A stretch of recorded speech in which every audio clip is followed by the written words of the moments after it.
Hi friends, Rinku cook house চ্যানেলে আরও একটি নতুন ভিডিওতে তোমাদের সকলকে স্বাগত জানাই। তো বন্ধুরা, আজকে আমার রেসিপি হলো বেগুন দিয়ে ইলিশ মাছের পাতলা ঝোল। তো দেখো, তোমাদের দাদা অনেক বড় একটা ইলিশ মাছ নিয়ে এসেছে বাজার থেকে, আর শ্বশুর মশাই আমাকে কেটে দিচ্ছে। তো পিসগুলি বেশি বড় করলো না, আবার ছোটও করলো না। মাছটার মধ্যে ডিমও হয়েছে বন্ধুরা।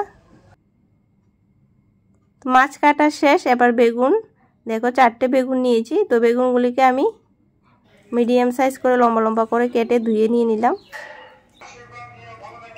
এবার আমি মাছের মধ্যে পরিমাণ মতো লবণ হলুদ দিয়ে মাছগুলি ভালো করে মেখে নিয়ে নেব। দেখো আমার মাখা শেষ। এবার একটা কড়াইয়ের মধ্যে তেল গরম করে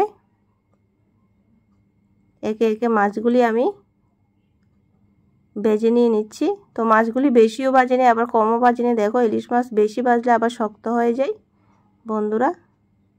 ফোড়নে দিলাম কালো জিরে, যেহেতু ইলিশ মাছ।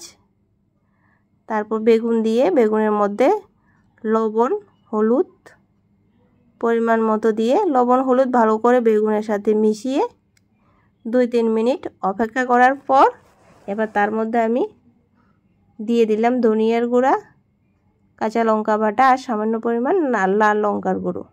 বেশ, আর কোনো মশলাই দেব না। তো তোমরা বন্ধুরা একটা জিনিস খেয়াল রাখবে, ইলিশ মাছের মধ্যে জিরা একদম দেবে না, ভালো লাগে না। তারপর কষিয়ে আমি তার মধ্যে দিয়ে দিলাম ঝোল। যেহেতু পাতলা ঝোল করব, ঝোলটা একটু বেশিই দিলাম। তো ঝোল ফুটে আসার পর এবার দিয়ে দিচ্ছি আগে থেকে ভেজে রাখা মাছ।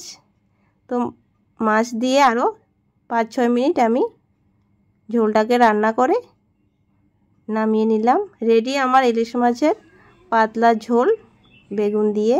তো বন্ধুরা, রেসিপিটা কেমন হয়েছে তোমরা কমেন্ট করে অবশ্যই জানাবে। ততক্ষণ সবাই ভালো থাকো, টাটা, বাই বাই।